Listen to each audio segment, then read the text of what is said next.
कि दादा first Lord of the treasury, कि प्रथम पुरुष, विश्व का प्रथम पुरुष। इसी तरह से दादा को डिक्लेरेशन किया है और दादा खुद डिक्लेरेशन हुए हैं, क्योंकि दादा के पास आध्यात्मिक पावर था, कुदरती पावर, कि दादा ने कुदरती शक्ति से दादा खुद पुरवार हुए हैं। Government of Gujarat, Gujarat state home and industrial department seal, यानी गुजरात के गृह खाता और औद्योगिक खाते के ये सील हैं कि जो कुछ भी है वो सही है। ST eligible under secretary to the government of Gujarat home and industrial department special advisory board dated at Sachivalaya Ahmedabad this 12 day of September 1962 के औद्योगिक खातों और गृह खाता की खास एडवाइजरी बोर्ड यानी सलाहकार समिति ने 12 सितंबर 1962 के अंदर ये सील है कि जो कुछ भी है ये सही है। 2 SD jailer central jail Ahmedabad, 3 SD jailer central jail Rajkot, 4 SD sub inspector government telegraph Surat, 5 खरीनकल SD for sub divisional police officer district Surat. कि दादा ने जब ये हिसाब रखा कि दादा ने ये पुरवार करना शुरू किया तो दादा को बहुत तकलीफ हुई थी, कि दादा को कलम लगी थी, देशद्रोही, फांसी, तड़ीपार, खाने में जहर, सब कुछ कलम लगी थी दादा को, कि दादा को कहीं इकट्ठा नहीं होने देते थे समाज को। सब कुछ प्रयास किया इस व्यवहार को दबाने के लिए, सब कुछ किया, लेकिन दादा ने सब कलमों में से सब निर्दोष साबित हुए, क्योंकि दादा के पास आध्यात्मिक शक्ति थी, कुदरती, कि दादा को कुछ भी कलम, सजा, फांसी, खाने में जहर, सब कुछ किया, लेकिन दादा को कुछ नहीं हुआ। तो इसी तरह से इस समाज को दादा ने खड़े करते करते बहुत त्रास जुलम से है। दादा ने खुद जेल में बैठ के ये आरती पुरवार की है कि दादा तो कितने साल तक जेल में कितनी दफा गए। ये आरती में लिखा है कि पूरी जिंदगी दरमियान दादा जेल में ही कितनी दफा जाए। तो इसी तरह से आज ये समाज अच्छी तरह से बैठ सका है, नहीं तो पहले के समय में किसी को इकट्ठा नहीं होने देते थे, इतना त्रास जुलम था, ना घर पे इकट्ठा होने देते थे, ना परिवार को साथ में रहने देते थे। किसी परिस्थिति में से दादा ने आज समाज को आज अच्छी तरह से बिठाया है कि कोई रोक टोक के बिना। तो ऐसी परिस्थिति में आज ये समाज भी दादा जैसे निर्दोष पुरवार हुए, इस तरह से ये समाज भी निर्दोष पुरवार होता है, लेकिन अपना मन, विचार, वाणी, कर्म भी ऐसा होना चाहिए। नहीं तो हम इधर बैठ के सुनेंगे, लेकिन हमारा मन, विचार, वाणी, वर्तन, शुद्ध देही जो ऐसी नहीं रहेगी, तो फिर कुदरत भी कैसे मदद करेगा। तो इसी तरह से दादा ने इस समाज को बहुत मुश्किलों में से, कष्ट में से दादा खुद ने सजा भुगत के इस समाज को आज निर्दोष तैयार किया हुआ है।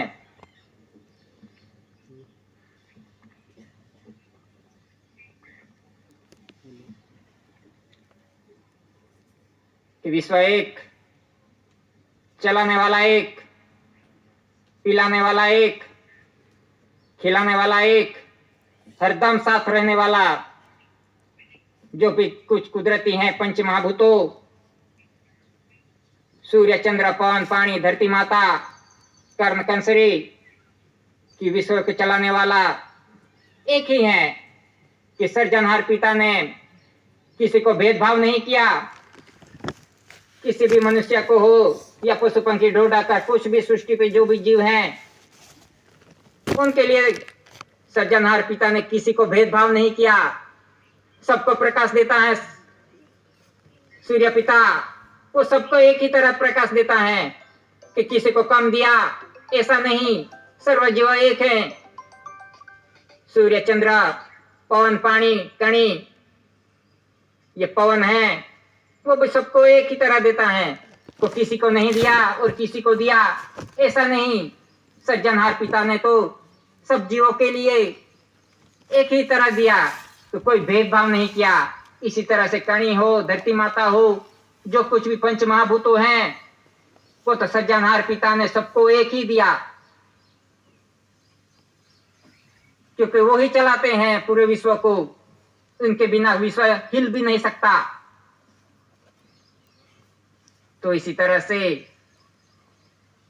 विश्व को चलाने वाला एक सूर्य चंद्र पवन पानी धरती माता कर्ण कंसरी। लेकिन धरती माता पे आके किसने भेदभाव खड़े किए, किसने वाड़े बनाए कि कुदरत का तो कोई भेदभाव नहीं। कुदरत के सामने तो कोई उच्च नीच कुछ नहीं, सब कुछ एक समान है। लेकिन इस धरती माता पे आके ये मनुष्य ही ऐसा होशियार है कि उसने आके आज कितने वाड़े बना दिए। मैं किसी के बारे में नहीं कह रहा हूं, लेकिन जो है वो किसी की टिंगल नहीं कर रहा हूं कि आज किसकी लड़ाई झगड़ा चल रहा है। आज जहां देखो वहां धर्म कारण और राजनीति का झगड़ा चल रहा है कि धर्म कारण और राजनीति भी कुदरत ने साथ लेके नहीं भेजा था, क्योंकि जितने धर्म आए वो भेदभाव यानी अपने अपने वाड़े बना लिए। वो किसने बनाए? वो मनुष्य ने धरती माता पे आके बनाए धर्म। ये कुदरत ने किसी को साथ लेके नहीं भेजा था कि तुम ये धर्म लेके जाओ, मैं ये लेके जाऊं। सबको अलग अलग धर्म लेके नहीं भेजा था कुदरत ने। लेकिन ये धरती माता पे आके ये मनुष्य ने सब भेदभाव खड़े कर दिए कि ये मेरा धर्म, ये मेरा। आज गिनो तो कितना धर्म है विश्व के अंदर, कितने धर्म हैं। तो इसी तरह से जो कुछ भी भेदभाव हुआ है कुदरत के खिलाफ, वो मनुष्य ने किया है कि जो भी हो, वो जो कुछ भी धर्म हो, वो कुदरत को तो साइड पे रखा कि कुदरत की ओर तो किसी का ध्यान नहीं, जो हरदम अपने साथ हैं, हरदम साथ है, हरदम उसको तो साइड पे किया। और आज हम किसकी तरफ जा रहे हैं?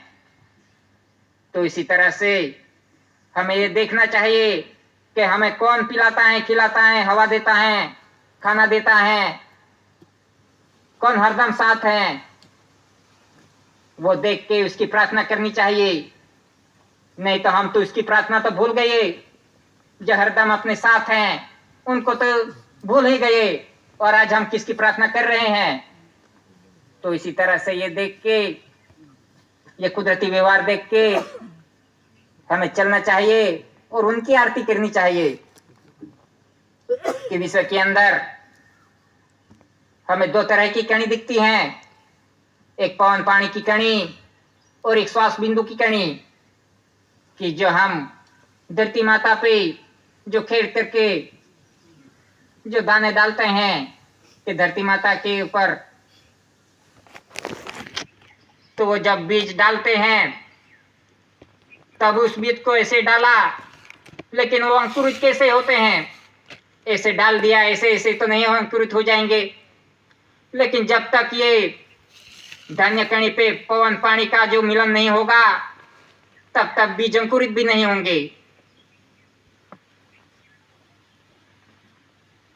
तो ये मिलन होगा पवन पानी का, तब बीज अंकुरित होंगे, और ये धान्य कणी धीरे धीरे अंकुरित होकर बड़ी होगी। और ये धान्य कणी से इस देश का व्यवहार चलता है, और इसी तरह से पूरा विश्व का व्यवहार इस धान्य कणी से चलता है। जब तक ये धरती माता पे धान्य कणी नहीं उत्पन्न होगी, तब तक विश्व का व्यवहार भी नहीं चल सकता।